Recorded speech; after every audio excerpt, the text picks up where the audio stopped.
Let's speak to Dan Feferman, who is a former IDF intelligence officer. Dan, you're very welcome to the programme. What do you make of this breaking news that the UK will be recognising a Palestinian state? Yeah, thanks for having me on. I listened literally just minutes ago to Prime Minister Starmer's statement, and I want to highlight, the timing is a problem. Some of the content of what the Prime Minister said is correct. The clear iteration that Hamas is a terrorist entity that can have no part in any future Palestinian entity, that must be disarmed, that must surrender. Those are all the right notes. The problem is the timing and the tone. So what you have here essentially is a threat to Israel that if Israel doesn't play ball, then essentially the Palestinians will get a reward for October 7th, and that is a Palestinian state.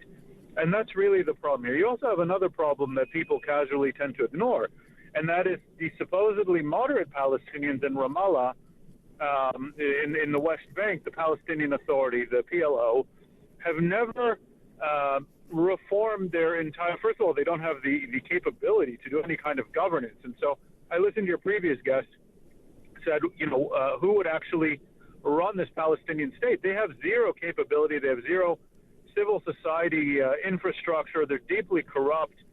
They lack popularity amongst their own people. They lack the ability to control the street or have any kind of security control. They would be defeated soundly by Hamas in the West Bank without Israel's support if they were to take over. So that's another key issue. But the bigger one is they still remain deeply committed to not having a Jewish state alongside of them. Yeah. The Palestinians have never clearly made their intentions that they are willing to end this conflict once and for all and recognize Israel as a Jewish state, as the homeland of the Jewish people, and that they want to live alongside Israel peacefully. And until they do so, until they take out the deep anti-Semitism from their school curricula, from their media, from their entire society, there's not much to talk about here.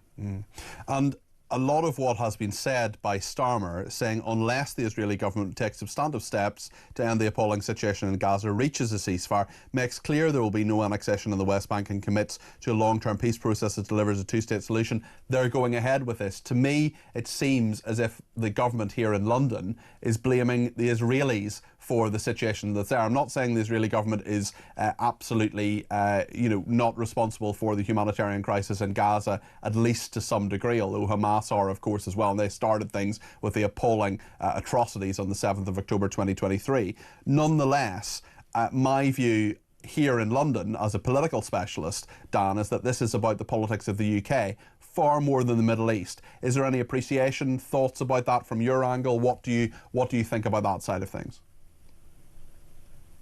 First of all, that sounds pretty accurate. What you're seeing in the UK, what you're seeing in France with the conference that was held at the UN, probably has a lot to do with domestic politics and the increasing growing Muslim constituents in the country and the need to appease them. I appreciate that it's a fine line to walk between wanting to do something that seems substantive on the Israel-Palestine issue without completely supporting Hamas position. But I think this is the wrong move. By the way, I think it's important that in the UK, people appreciate that a lot of the statements, and it's important to separate statements from moves that you see happening in Israel, are also to placate a fairly right-wing public that was really traumatized and scarred by October 7th. What you need right now is a situation that first and foremost takes into account both the situation on the ground in Gaza, and it's very important that while Israel has made a lot of mistakes, cutting off aid back in March, etc., the general intent of the Israeli strategy is correct. Hamas has to be isolated from the mechanisms of aid because they are hijacking some 80 to 90% of the aid, and that is how they maintain their control over Gaza. They use it to keep their own forces fed and happy, and to make sure that they are the ones in power, and they sell it back. They hijack it and sell it back at exorbitant rates to the people of Gaza, who are suffering. It must be said the people of Gaza are suffering.